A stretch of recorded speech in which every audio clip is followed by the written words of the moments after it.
y'all are having... No? Not? Cool. Okay, sorry. So, my voice is kind of wrecked, so I don't really feel like wandering over here and yelling into the audience. And Allison's... I'm always quiet anyways. Yeah, you should stand, like, closer to the thing. I said I'm always quiet anyways. Yeah, cool. So, if you have problems, like, hearing either of us, just, like, make obvious hand signals or something, because I'm kind of oblivious. And whatever, we're cool to go. Alright, so, again, welcome officially, because now it's on video, to Unmasking Miscreants. I'm clearly not Allison, and she's clearly not Brendan, so we can get that straightened out. Yeah, so we're going to be unmasking some people. And Allison has a newfound obsession for Unicode ASCII art. So, yeah. ASCII art is awesome. Yeah.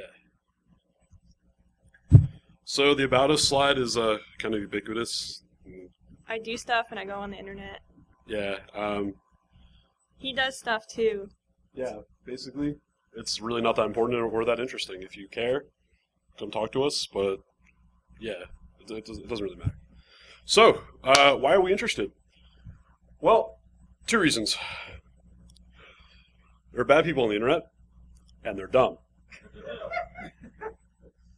So, this is from an article that was published by via Brian Krebs.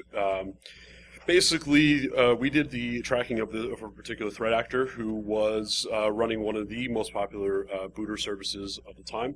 And if you haven't seen one of our previous talks, booters are basically DDoS for hire. So this is the type of OPSEC these people have. As you can possibly not read, so I'm sorry, this is basically a complete diatribe of his life and his accomplishments on basically a hacker forum. So not the best place to put a lot of personal data. Also, I'll go back real quick to one of the animations. Putting your nickname on your back, not a good idea.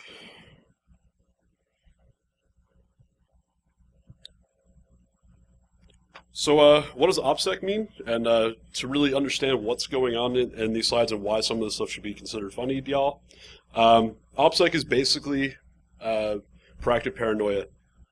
Don't be stupid. Be quiet, or else the table gets thrown.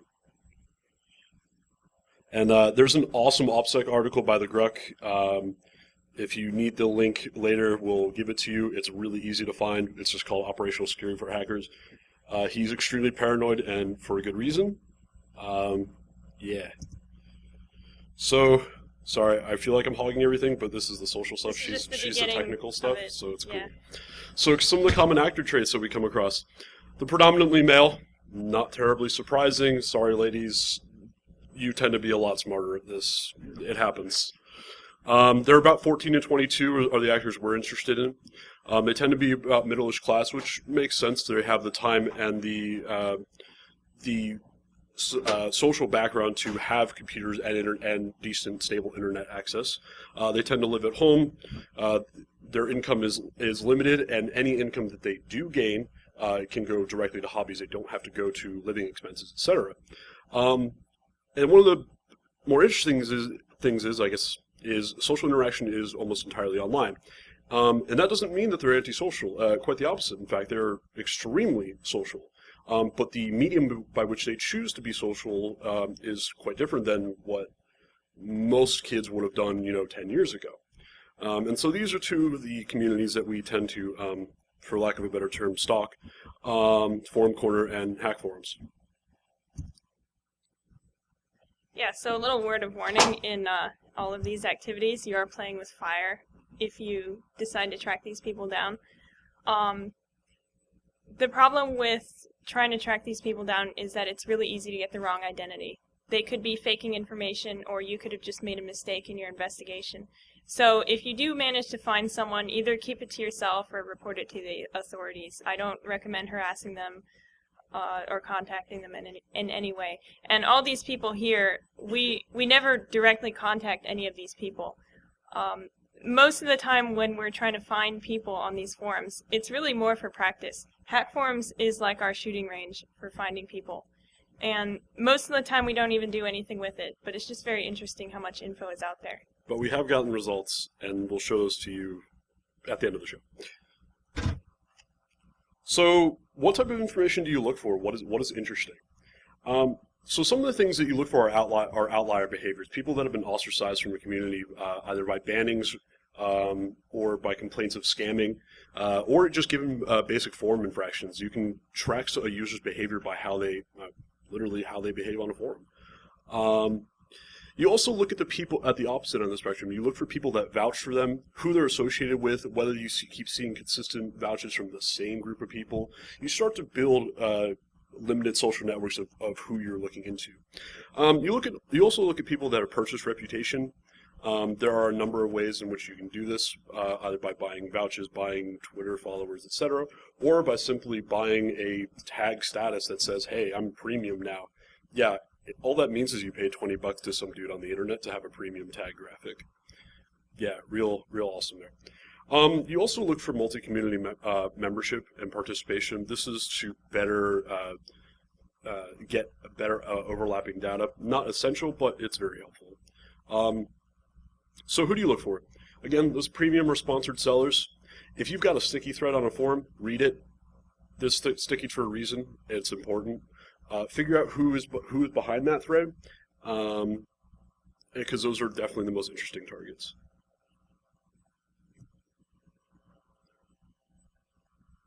I thought you were doing this one. Okay, fine. Also. I'll take this one. And then I get the next one. Oh yeah. Oh, I know what the next one is. Okay. Yeah. Yeah, you guys. This one's fun. So, someone's bad. What do you do now? Google. Google's awesome. And it caches a whole lot of stuff. Even if someone has deleted their Twitter account, a lot of the times you can find those cache posts. So always check. Spokeo is also pretty awesome. It's puts up a slight paywall, but you can glean enough information from it to get things from an alternate source. Check usernames.com. You're looking for username reuse. You're looking for essentially an establishment of identity. So reverse image searches are cool. This isn't a Maltego presentation, but I will give a shout out to it. It's awesome. If you've never used it, you're missing out. But you're looking to get as much information as humanly possible so that you can sift through that information at a later date and look for the overlaps and relationships between individuals. And actually, Adrian has an awesome page on Iron Geek, and it's in really small text, but it's actually doxing, footprinting, and cyberstalking. And there's a lot of tools that are listed in there. So you can try to take a picture of the slide, but I just recommend going to that page because all this stuff is on there. Just search for those keywords and you'll probably get it. And the NSA will probably not like you very much, but that's okay. They don't like anybody. So, I wonder if I can take this mic and walk around with it. Okay. Just don't drop it. That would be... Okay. So anyway, on the previous slide, when we were talking about sifting through all that data and looking for relationships, this picture really highlights how thorough you have to be. So one of these people that we found had a Hack Forums account, and he was selling bots and running a booter and all sorts of stuff that's illegal. And in some of his old posts, he linked to his YouTube account because he was settling some kind of dispute, and he posted a video as proof. But he had other videos on his YouTube account, and he actually had a ton of videos. And we were watching them and seeing what was on there. And none of them had his name, except for this one video about his terrarium. And just for about 2 seconds in the entire video, the camera randomly focused on the background of the image, and it showed a certificate of recognition with his name and his middle school. Well, that is a pretty cool snake, though. Yeah, so that was about 2 seconds in over half an hour of video, and you just have to... Boring. It was really boring, I'm sorry. Please don't put boring stuff on YouTube. Yeah, but it's still not a defense. Being boring is not a defense, because if we can find this, other people can find much more interesting things. Let me put this back. Yep. I'll take the Maltego part. Yeah. So, I guess I did add a little bit about Maltego. So there are a lot of ways to manually do server sniffing. There's lots of web applications to grab that. if you don't know how to do a who is on a command line, learn. Things like dig and registrant searches. But Maltego is a great way to represent this information graphically, and I'll show you a quick graph a little bit later about what that looks like. It's really about keeping organized. You need to be able to document what you are doing because someone else is going to have to follow this logic at some point. And if it's useless to you in 3 days, it's sure as hell going to be useless to law enforcement. So Allixon does more of the manual inspection stuff. Yep. So if that Google dorking thing, it's really easy to use Google to find all the indexed pages on a website. So you just type in site, the website. Tamper data is really good for getting headers of servers, so if you want to find out what they're running. BERT proxy is another way that you can view headers when you visit the site and just look at the traffic you're sending. What does WhatWeb do again? WhatWeb basically identifies CMSs. Right, it identifies CMSs, right. And I've never used it before. Well, it's You've used it though. Yeah, because I'm a noob. It's not my fault. Well, we had another use for tamper data too. You want to talk about that? Which one was it? PayPal. Oh yeah. So a lot of these malicious sites use PayPal for payment, and a lot of them try to hide their PayPal address by getting a merchant account. And when you go to the payment page, it shows the name of the business rather than the email. But you can use tamper data to look at the traffic you're sending, and then the email is in some of the headers that you send. It's actually in one of the first GET requests that goes. Even if it's being redirected from the page itself, that data still loads. Yep. And it comes up right in tamper data. And we actually showed that to PayPal, and they were interested, to say the least. Yeah. So this is Allison's specialty. Well, you use Maltego a lot more than I do. Or, oh, sorry. Way to pay attention there. I thought you went to another slide. Okay, anyway, Cloud DDoS solutions. A lot of malicious websites hide behind DDoS protection, partly to avoid being DDoSed by other script kiddies, partly because it obfuscates where they're hosted. So if you want to send abuse complaints, they end up going to the DDoS protection service rather than their actual host. And that can slow down the process a lot. So I found a way to bypass cloud DDoS protection, and I presented it at Black Hat last month, but I'm going to give you the content of the presentation now. In about 2 minutes. Yeah, in a few minutes. Right, so I called it No Cloud Allowed, and there are a number of techniques that you can use. There's a script that we released, and there's also manual techniques. So all of these are going to be demonstrated in a minute, but essentially what it is when you set up cloud DDoS protection, it's DNS based, so you point your DNS to the filter, and then the filter acts as a reverse proxy. So the weakness behind this setup is that if an attacker can find your origin IP, the original server that everything's hosted at, it can just connect to it directly, and it can either DDoS it or find out where it's hosted or attack it in other ways. So there's a lot of software out there that will betray the origin IP of a server, and I set up an example page, and we'll demonstrate that in a couple minutes. Do you want to demonstrate that now? Yeah, let's do that. Okay. Just tell me when to pause and you can make talks, okay? Let me press the button. Oh, you can I want to press the button. Fine, you can press the button. Thank you. Okay, so on nocloudallowed.com, that's the page that... We have to move Oh. the browser over, sorry. Oops. Okay.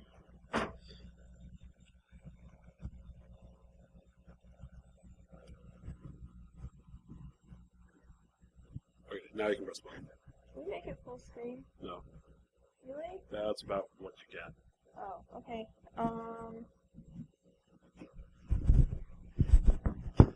Alright, so I have here a page I set up on nocloudallowed.com. It's behind Encapsula DDoS protection. And on the first box, you can enter in any arbitrary URL, and the PHP code behind it is HTTP or something get contents in it. It sends a GET request to the page to download the contents of it. And then the second box, it will send an email to any email address in the box. And both of these functions can be used to betray the origin IP of the server. So on the left, there I have tailed the access log. So if anybody sends a request to my server that I'm connected to on the left, it'll add a new line and you can see the details, including the IP and what they requested. So we see here we're putting in the URL to my site, ilovesyspa.com, and submitting. When did you buy that domain? I don't remember. I think it was for a joke or something. I haven't used it. And now we see the origin IP of the server. That's that 54.226 IP. And now we're sending myself an email. And yes, that is my email address. And the mail has come in, and I will very slowly load this page. Riveting. Yes, I know. The suspense is just killing me. So when you send an email from an Apache server, it's sent directly from the server. I don't have any mail forwarding configured or anything like that. So when I send the mail out, in the headers it's going to have the source IP. So in Gmail, if you receive a mail, you can open it up very slowly and then view the original mail with all the headers and everything. Is that going to take a long time to load too? Because you can fast forward. Really? Yeah. No, just give it a couple seconds. I swear it'll, yes, there. Yeah. So it's got the IP address in the headers, which matches the IP address in the access log.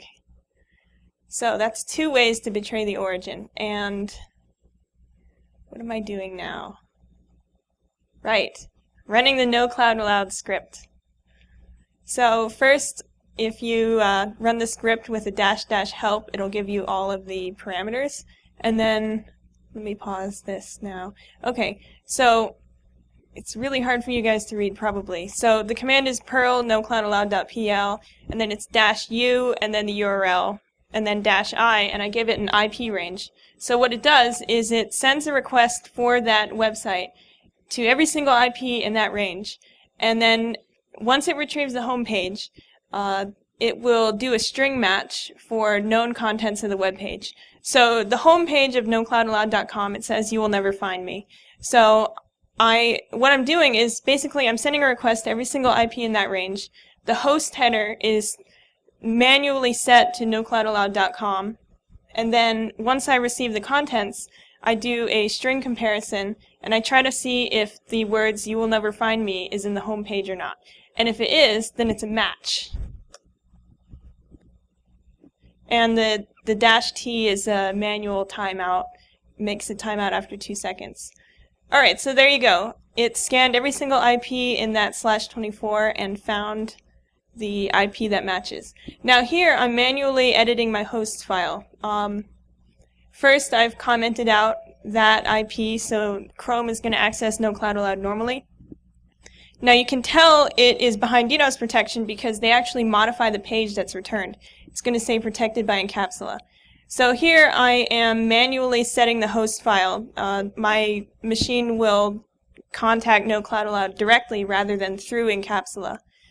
And now when I visit it in Chrome, the little bug there is not there. And if I view the source, there's no JavaScript added to the end of it. So there's several ways that you can bypass cloud DDoS protection. And where is it available?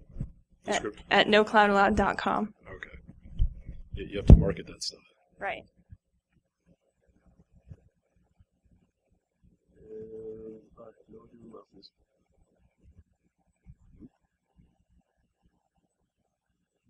Oh, because it's on that screen.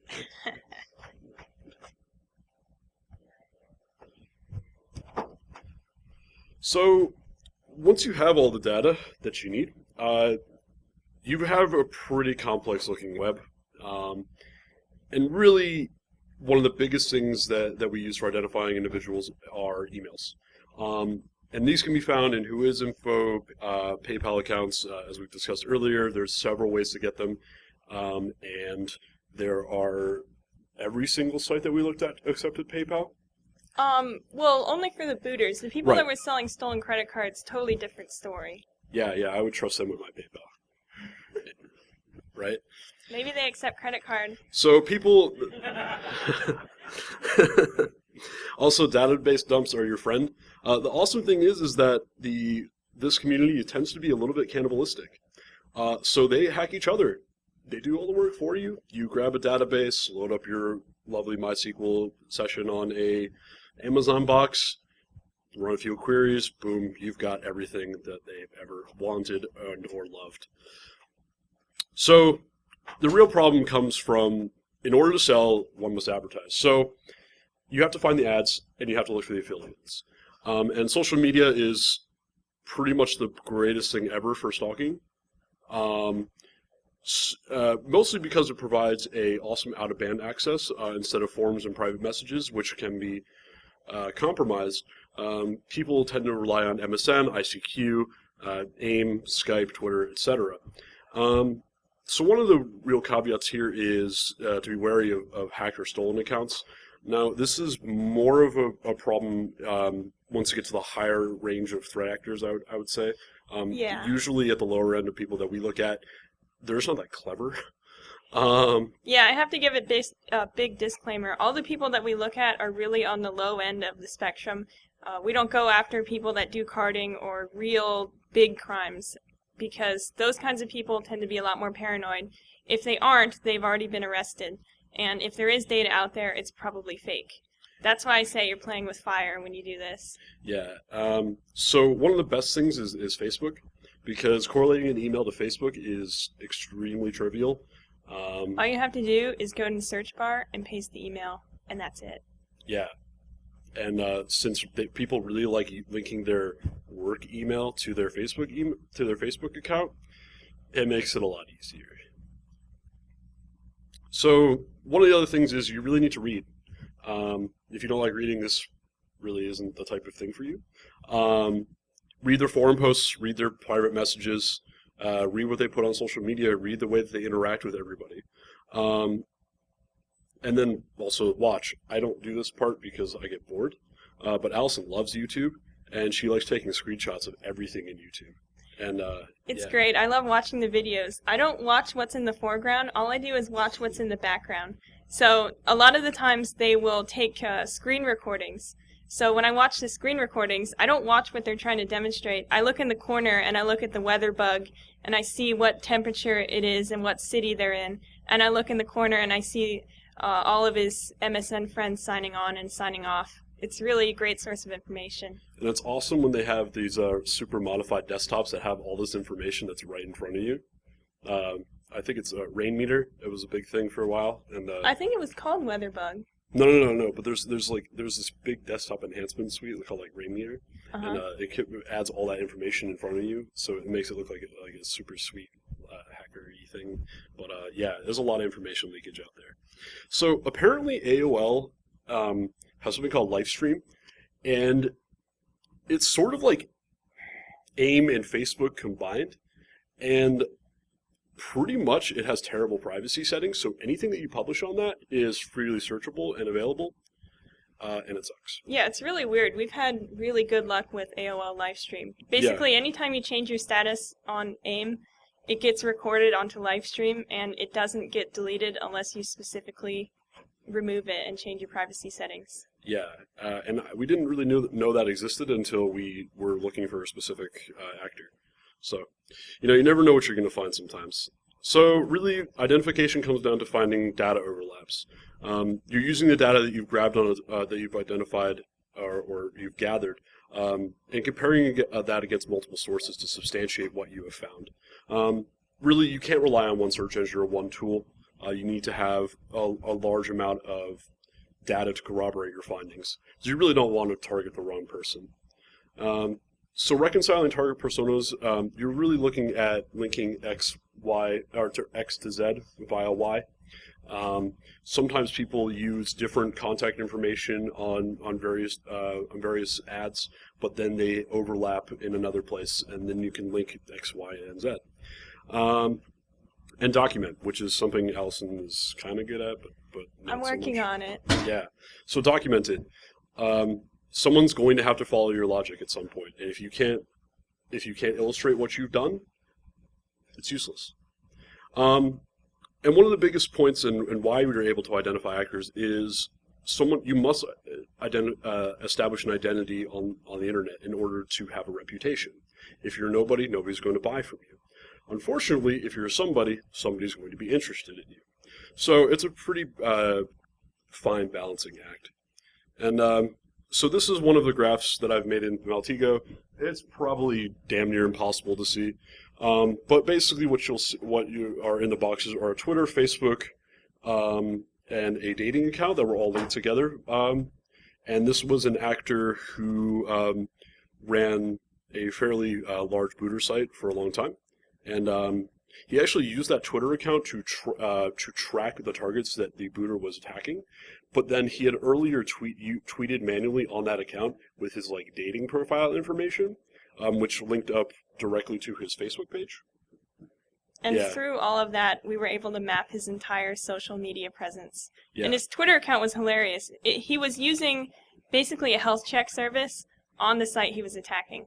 So we could see his tweets go, this website's up, this website's down, up, down, just as he was attacking it. So it's sort of a zoom in to, this is this actor's huge footprint and the amount of overlap that you can see.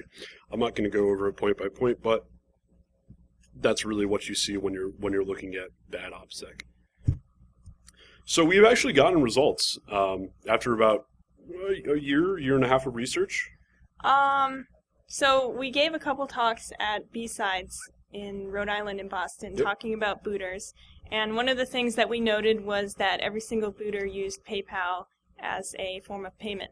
And then at DerbyCon, one of the PayPal guys came up to me and he's like, I don't want to see our name dragged through the mud. And he's telling this to someone who's been dragging their name through the mud for a while.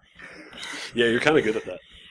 I mean, I'm just noting observations, really. Yeah, but they can drag their own name. But we got in contact. He was really interested in fixing this issue because their service was being used to DDoS people, essentially. And so we gave him an entire workflow to see which PayPal accounts are linked with which booter and so forth. And then he just sent us this statement showing PayPal's stance on the DDoS for hire services. So it took a year of persistence. It took us being able to document what we did because we had to walk through every step on the phone to demonstrate getting from A to B and then B to C. Yeah, that was really important. We had this big spreadsheet of booters and PayPal accounts and everything that we could find on these guys. But what the guy from PayPal said was, this is really just hearsay. I need to be able to prove this myself. So we ended up documenting every step and showing him what he needed to do to reproduce our results. And it looks like they did. They did a pretty good job, apparently.